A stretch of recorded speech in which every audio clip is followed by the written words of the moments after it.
Well, guys, coming up in today's video, man, Cleveland media and their agenda and everything that they're saying surrounded around Shedeur Sanders being traded. We also heard from media personality Scott Petrak. He basically crushes the Cleveland media's spirits with his latest surrounding around the Shedeur Sanders trade. I mean, there's all kinds of rumblings in the air about trading Shedeur Sanders. The latest we heard about Patriots and the 3-team deal. But trading Shedeur Sanders will be a disaster for the Cleveland Browns. And Scott Petrak weighed in on it on the Baskin and Phelps show early this morning. And everything is coming up right after this. Yo, what's poppin', people? It's your boy Big Snacks, and I'm putting y'all on right now. My boy K-Sap, Simply Ball Dropping Podcast. Hey, let's go. Hey, K-Sap on the mic, better lock in. Lock in. Simply Ball Dropping, we ain't stopping. Pound talk, heavy dog, pound rocking. Shedeur in the pocket, whole league watching. Coach Prime, motion, Colorado Heat. Big time pressure, still won't retreat. Nothing dangerous, crashing glass with the dream. WNBA smoke, we bring flames to the screen. Real takes only, no fake, no pretend.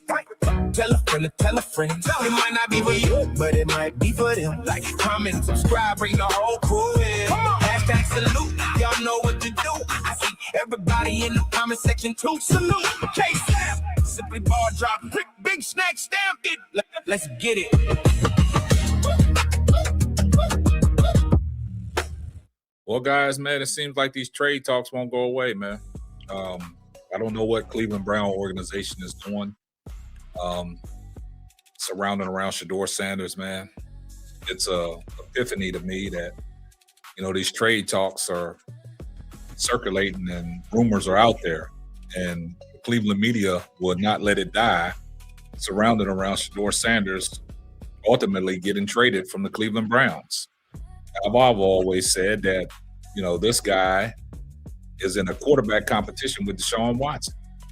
And it would be crazy to trade somebody in the middle of a quarterback competition, because if it wasn't a quarterback competition, Todd Monken and Andrew Berry, they probably already made the choice of naming Deshaun Watson the starter.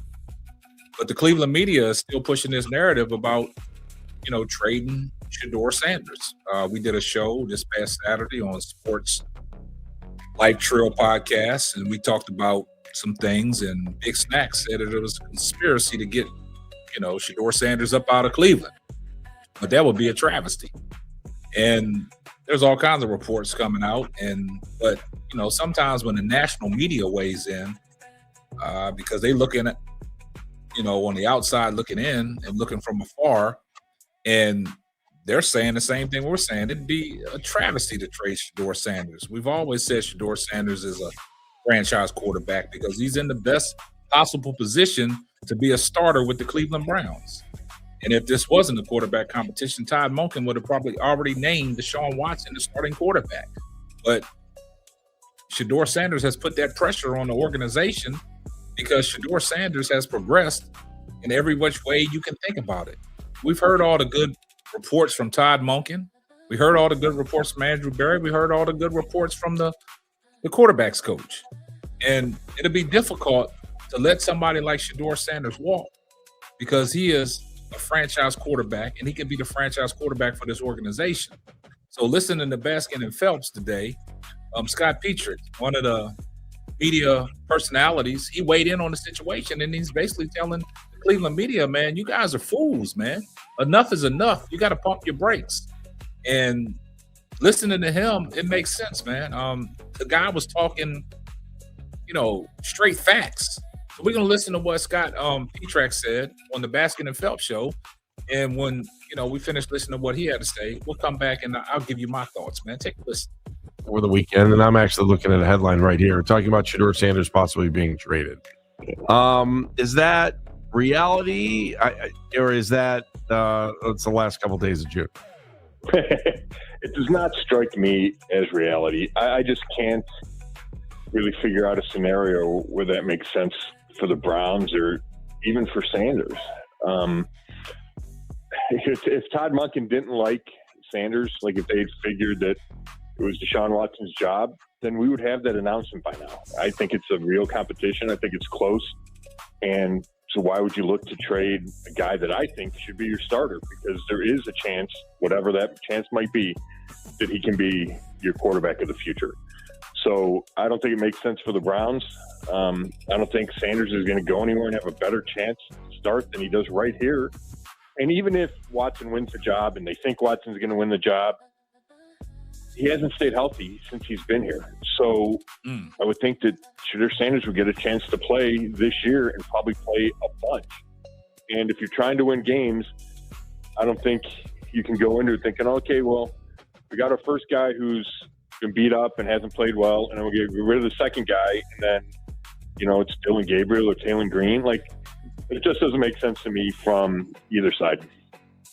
The hot rumor that's out there right now is a 3-way trade with the Patriots and the Cardinals, and Jacoby Brissett would come back home and hang out with Deshaun Watson again like he did during the suspended season.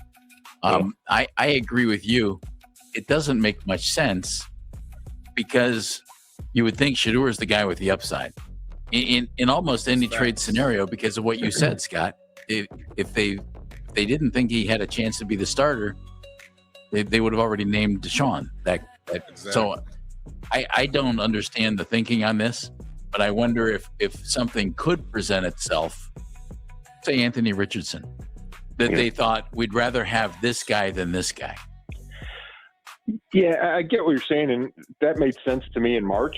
The fact that they haven't proceeded down that road makes me think that there is an interest there from the Browns side. Right. And, another part of this is, are you trading Shedeur Sanders when there's not much market for him? I wouldn't think. Like, what are you getting back for Sanders? I know you mentioned Brissett, but just like in a vacuum, what are you getting back? And is that worth giving him up if you do like him? And I have no indication that the Browns don't like him. I think Andrew Berry really likes Shedeur Sanders.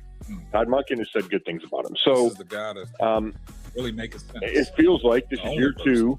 He played okay at the end of last year. There were signs there. There were glimpses of potential. Why would you bail on him now? Unless he had a terrible offseason. And everything that the organization says was that he did not have a terrible offseason. That he was in the building a bunch.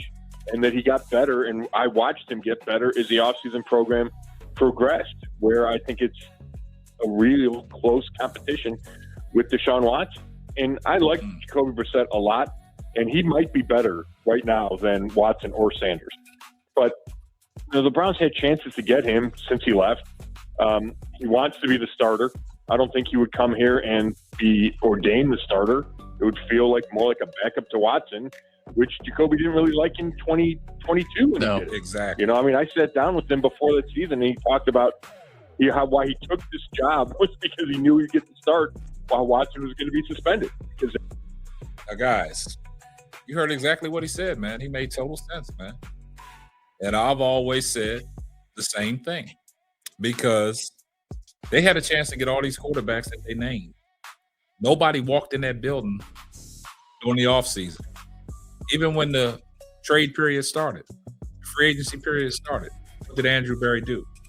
Went out and got offensive linemen help. They had a chance to get all the quarterbacks that they wanted. But they didn't make a play for none of them. None of them walked in that building. Anthony Richardson didn't walk in that building. Kyler Murray didn't walk in that building. Jacoby Brissett didn't walk in that building. So, Scott, Petrak makes a lot of sense. Why trade a guy that got this upside and is battling and has made this a competition?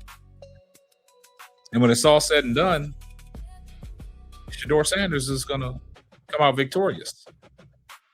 Because you got to look at the situation, guys. This is something that the Cleveland media fabricated out there. This is what the Cleveland media wants. The Cleveland media wants Shedeur gone. They want him gone. But if Shedeur Sanders walks out that building, it's gonna devastate the Cleveland media because their ratings and everything is gonna go down. Nothing to talk about. Then they're gonna wish they still had Shedeur Sanders, but Shedeur ain't going nowhere, man. This is all fabricated. And G. Bush, made it plain and simple on his show, man. This This is just what they want. This is what the Cleveland media wants. It's about time one of the national media members stepped up and crushed their spirits to let them know, you guys, man, pump your brakes, man. This stuff is getting redundant, man. This is all y'all talk about. Y'all been talking about Shedeur the whole time. Talk about something else, man. These trade rumors ain't gonna go nowhere until somebody puts them to bed. And everything started on the offseason, and no quarterback walked through the room. Now they want to change the narrative. You see what they do, man? They get desperate, man, and try to make up stuff, man, and it don't work all the time, man. But I'm just glad somebody in the national media has come up and said, man, look, Cleveland media, man, y'all guys chill, man. It'd be a travesty if y'all trade away Shedeur Sanders and y'all pushing to have them traded, man. Y'all get down in the comment section. I see everyone in the comment section. #salute.